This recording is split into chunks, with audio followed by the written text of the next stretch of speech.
Hey y'all, I'm LaShay and welcome to Screams and Queens, a Touch-Up of Terror Tuesday, where I do a short review while touching up my makeup.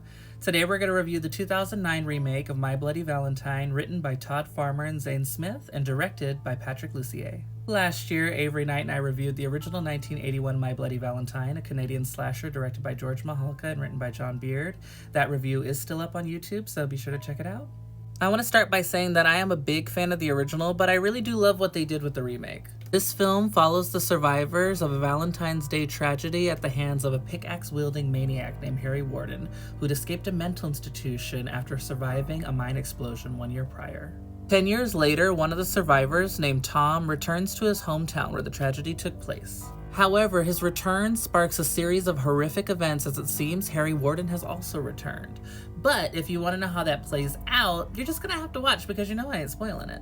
When they initially released this film, they released it in 3D. Now, I don't know about y'all, but 3D makes me dizzy, so I wasn't a big fan of that. But I acknowledge that that's a personal problem, so that one critique is just a little subjective. That aside, y'all, I love this cast. I am a huge fan of Jensen, Ackles, Jaime King, and Kerr who round out our leads. This film is very well thought out, y'all. They respect the original without trying to copy it, so the plot does differ in a number of ways. Like the original, Harry Warden is introduced as the main villain at the beginning of the film, but then is used as a red herring for the later casualties. But suspicion does run high as we try to figure out who the new killer is. Is it Harry Warden or is it someone else? I will say they do a pretty good job of throwing us off for the most part, but I still personally did figure it out before the reveal. The acting was great, the visuals were great. When you watch a slasher fic, you of course want the gore, and this film really does deliver. It does seem like they used more CGI in this film. The original relied more on practical effects, which in my opinion just always makes it cooler.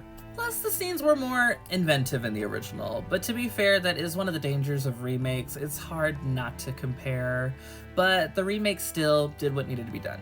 Overall, a solid film. There's quite a bit of campiness. One of the, if not the most campy scene in the whole film is a slightly, possibly unnecessary, though entertaining scene where one of the characters is in their birthday suit throughout this entire chase scene, which I don't really know why they needed it, but go off.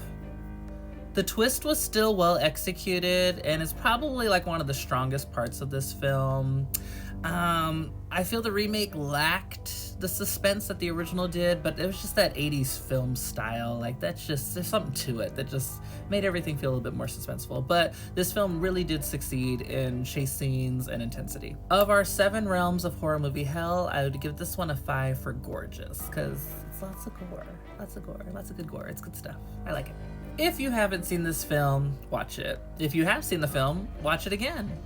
If you're not a fan of horror, watch it just to appreciate Jensen, Ackles, and Kerr. Just saying.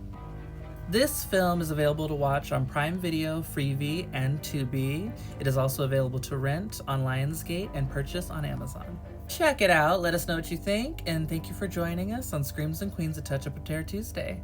See you next time.